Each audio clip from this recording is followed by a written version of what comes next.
Hello, everybody, and welcome back to Teen Talk with Nat. I hope you guys are doing well. It's been a long time since I've done an episode on this channel, and there's going to be more to come because I've been meeting some really incredible people. I've re-engaged on LinkedIn, and that is where I have met my next guest, Edward Simberg. Is it Simberg?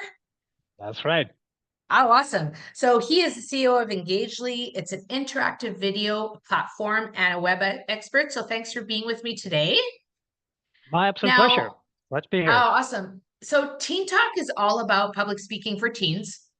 Mhm. My goal is to give students the skill set to be able to communicate effectively, speak with confidence, and say what they have to say and say it well. And in a world right now where there is so many ways to communicate, do you have a favorite means of communication? Man, if there's one reason why people would hate me, it would be because I'm so slow at responding. I like during the pandemic, I watched the documentary Social Dilemma, and it scared me to death because it's like it just showcased how we were addicted, and Yeah. these platforms getting better and better and better at getting our attention. So it's like it's a very scary cycle in many ways, Yeah. But yeah, so I'm shut off notifications. I look at my phone maybe a couple of times a day max. So I'm Wow. kind of Okay. odd I'm in that way. impressed. My friends, I drive them crazy because I'm a caller. I'm of that Yeah, generation. I yeah, call.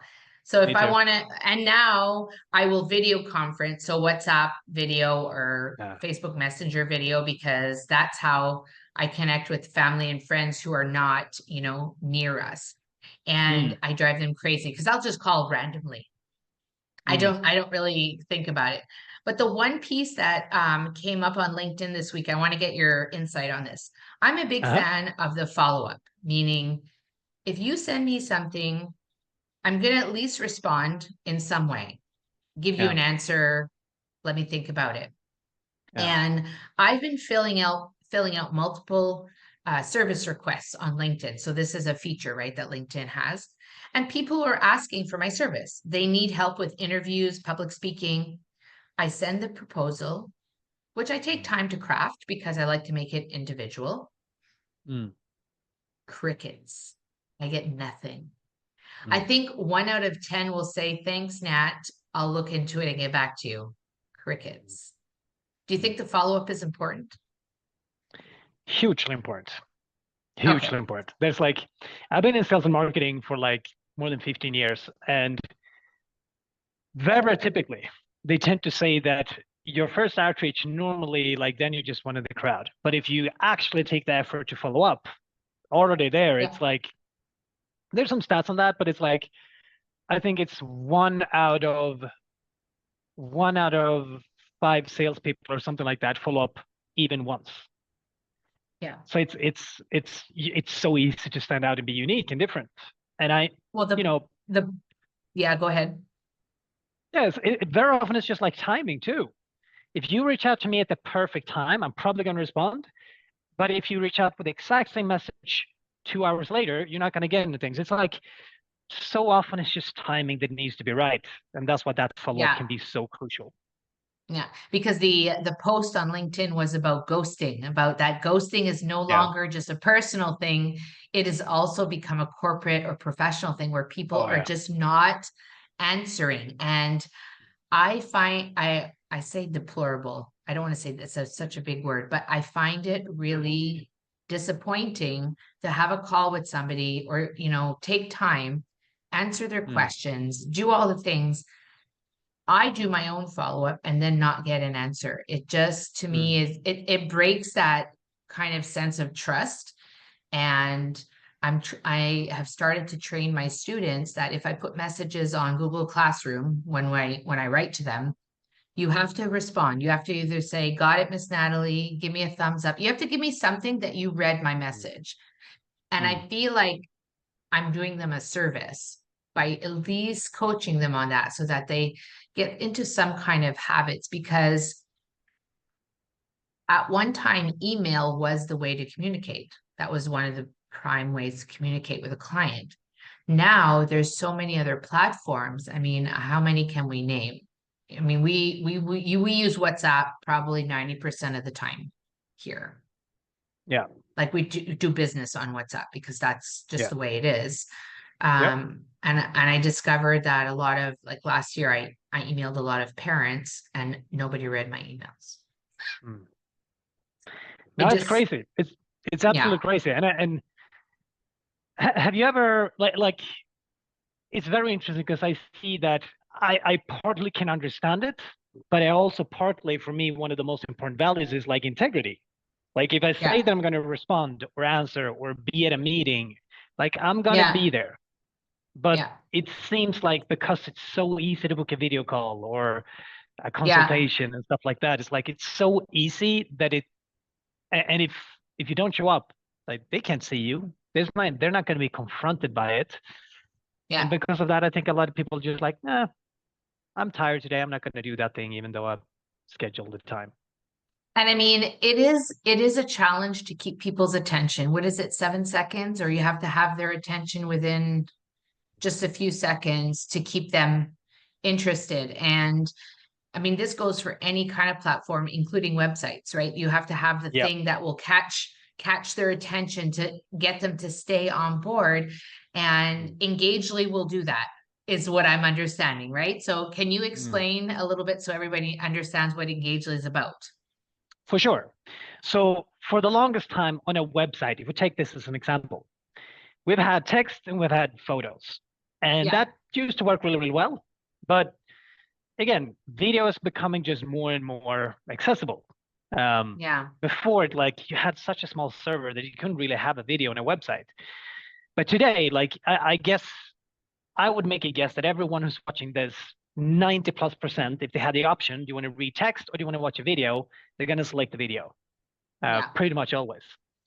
So the problem that we've seen though with video is if you watch a YouTube video, for example, it's normally a 2, 3 minute long video. You watch it passively, and then there's not really anything you can do. You can't, yeah. you can like and you can comment and stuff like that, but there's no conversion through that video. So what we've done instead is we created a interactive video experience in a sense where Hmm. you watch a video and then you get like a couple of different options. So let's say this. I go to your website and you say, hi, I'm Nat. I'm an expert in communication. What do you want to learn more about? Like public speaking or just making friends or like, and then you can, based on what they Yeah, click on, they then get a new video where explain that part only. yeah. And that basically means that you're not wasting people's time in this short attention span that we need to be so incredibly careful with. Okay. Like you only see the information that you care about. Um, and I then you feel can book a bad. time. Yeah, I feel bad that this is what we're reduced to, right? We want to keep people's Uh, attention and we don't want to waste their time. mm, And yeah, that's what it's come down to. I really love this concept because I feel like people will be more, it's almost, aligns with my whole fun aspect, like yeah, personality wise, right? exactly. I say all the time that, my program is fun, interactive, and educational because all of those things are implemented in the program for kids to learn. Yeah. So I'm going to drop your credentials at the end of the video so people can get in Mm. touch with you about that video. Is there anything like on the website side that you feel like besides that engaging video that people should be considering or including so that Mm. their website that people are staying on there a little bit longer? Oh, definitely. There's so many things that I can say there, but like, imagine this here. Whenever someone builds a website, most often they Yeah, tend to do it themselves. And yeah, that's fine because it's like cheap and so on and so forth. Yeah. yeah, Um, but I would always say this, like if you, the website is probably gonna be the front-facing brochure, the storefront of the yeah. business. That's where most people are Hmm. gonna go to learn more about you. Since that is so important, I would not want to cut corners and just get something up for the sake of getting something up. I always tend to talk about the Pareto's law. You never get big results if you're average, mediocre, or just like everyone else. You need to be in the top 20 or 10% because that's where all the rewards is. And you see that everywhere in the world, in wealth, in health, like 20% of your effort is going to get 80% of the results, Yeah. typically. So that's why always, whatever I do, and this is maybe a little bit of perfectionism, but I always want to make sure that we get to those top 10%. Yeah. So anyone can build a website, but telling a good story is what a lot of people don't know what to do. And video is a way to tell a story, but you should, of course, have other things that tells the story with text and photos. And the number one thing that I would say that most people just don't know how to do is like, when they build a website, for example, they have like a hero message. Here's us, here's what we do, so on and so forth. Yeah. Then below they go into like, here's our services. Beneath there, they have like maybe some case studies. Now you're so making me feel bad now. Go ahead. But for me, the surprising thing is I don't think people build website with their audience in mind. So the way that I recommend doing it, and this is going to be a very generic framework, but like a hero message that captivates our attention and curiosity. Secondly, you then start selling the transformation that your solution can provide. Yeah. And that means talking about the problems, challenges, frustrations, and issues that your clients have before working with you, and then say, here are the results my clients tend to experience once they've worked with me. So just clearly say like, yeah, I am nervous. I don't know. I'm not confident. I stutter. I do this. And afterwards, I'm fluent. I'm confident. I can plan something in 10 minutes. And like, that's something I'm interested in. That transformation I'm excited about. Now I want to dig in to see how you can help me get there. So most websites say nothing about the pain points, challenges, frustrations. And for me, that's just like, if you don't do that, Oh, I feel like I have homework to do now. But I mean, I think that, if I take myself as an example, I probably have not done everything that you've said. As a business person or entrepreneur, sometimes you have to do what you can with what you have, so that, it's not an excuse. It's just, that's reality.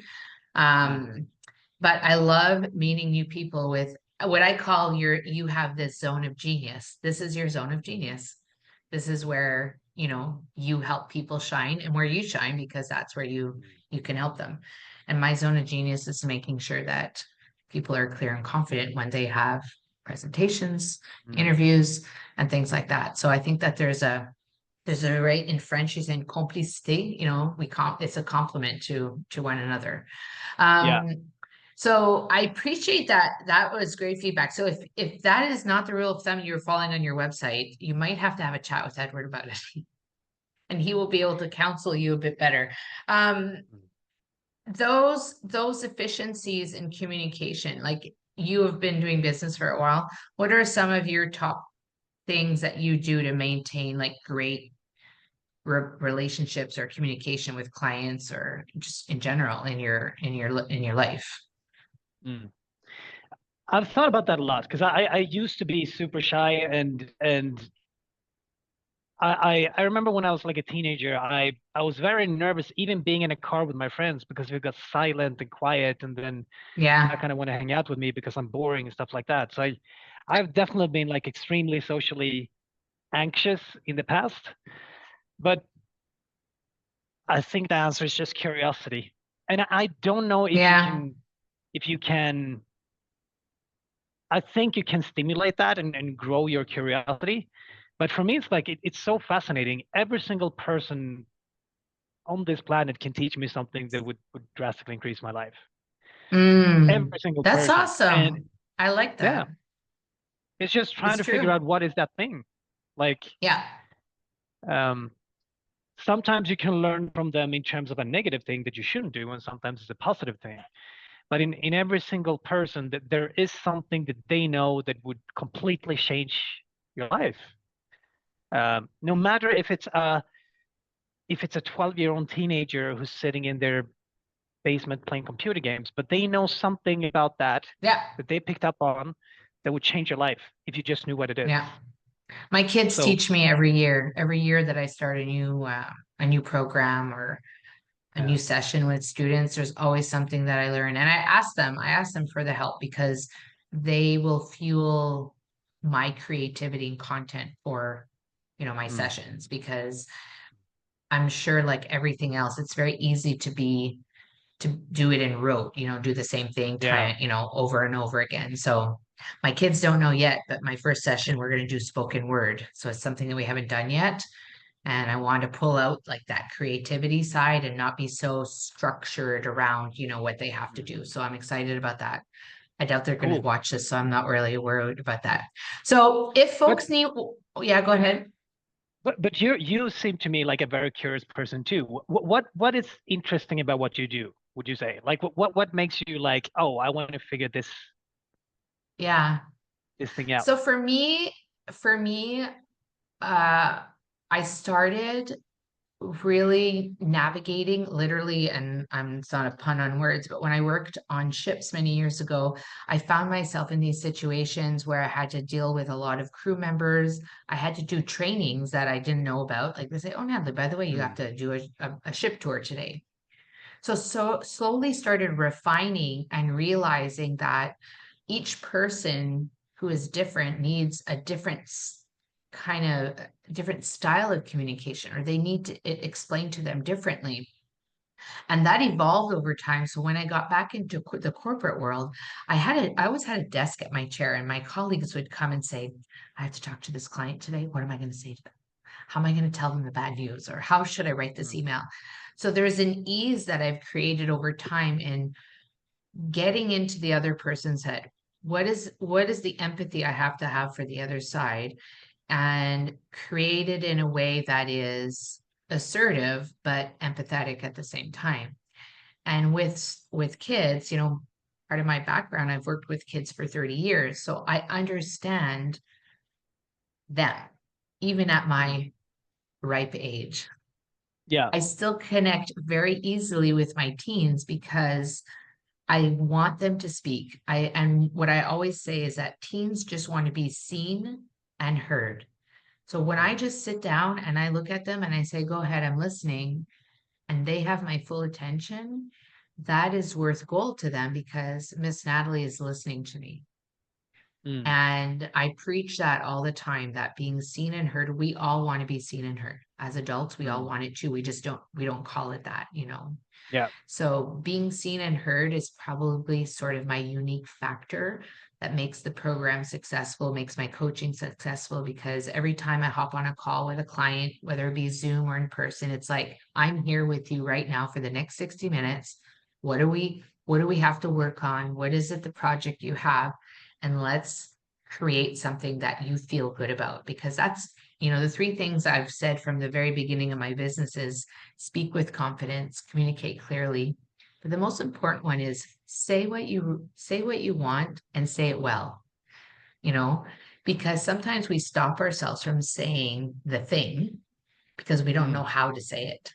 We're not taught this. This is not something that we're necessarily taught in school on how to better communicate, interpersonal skills, how to have a conversation, how to talk to a friend, how to negotiate with a teacher. How do you tell a teacher, and I don't agree with you too, because teachers um, see themselves as authorities, right? So how do Yeah. you not argue, but how do you discuss with a teacher? And I had a student that did that to me one year. He did not agree with the grade I gave him, and he came to see me.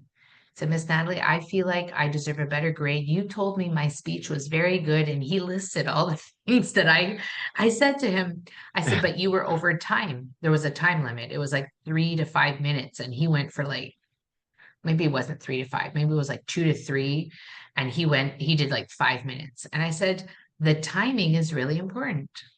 If I tell Mm. you 2 to 3, you have to work with 2 to 3. But I said, because you came to see me and because you initiated a conversation, I said, I will bump your grade up a little bit, just because he Mm. did that.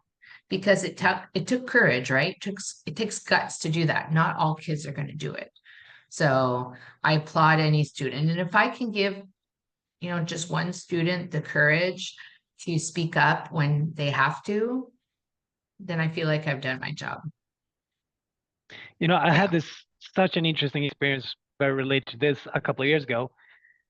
I did um I did this thing with a friend where we wrote 100 uncomfortable things that we wanted to do.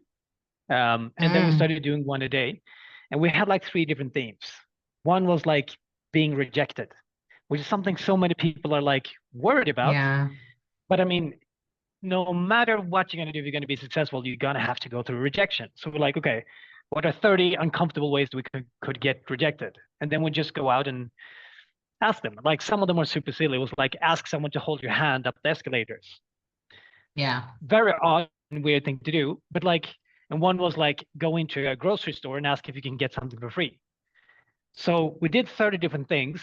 And the funny thing that we both realized it was the same for both of us, almost like 30 to 40% of them said yes to the request. Oh, interesting. Okay. So like think that we made a list of things that we were like, people are guaranteed going to say no to this. Who Yeah. would give you something for free in a grocery store? I got a water bottle for free.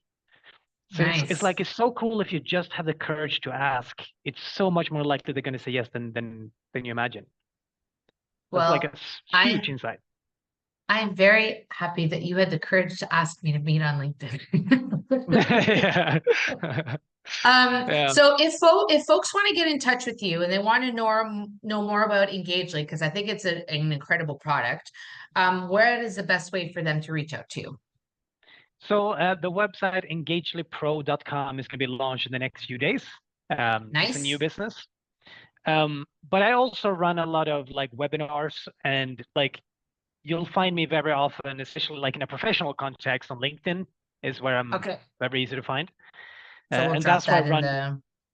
Yeah, we'll drop that info. Yeah. I run a webinar every single Friday. I'm going to invite you to that too one day, which is Yeah. basically a Friday website roast where I go and Nice. analyze your feedback and I tell you, here's what you need to do to Okay. drastically improve the website. And normally it's just small things, things that people can Yeah. do themselves Okay. I like without it. breaking the bank. Yeah. Okay. Yeah, I love I'll it. have I you on love there it. sometime. Okay. Awesome. I would love that.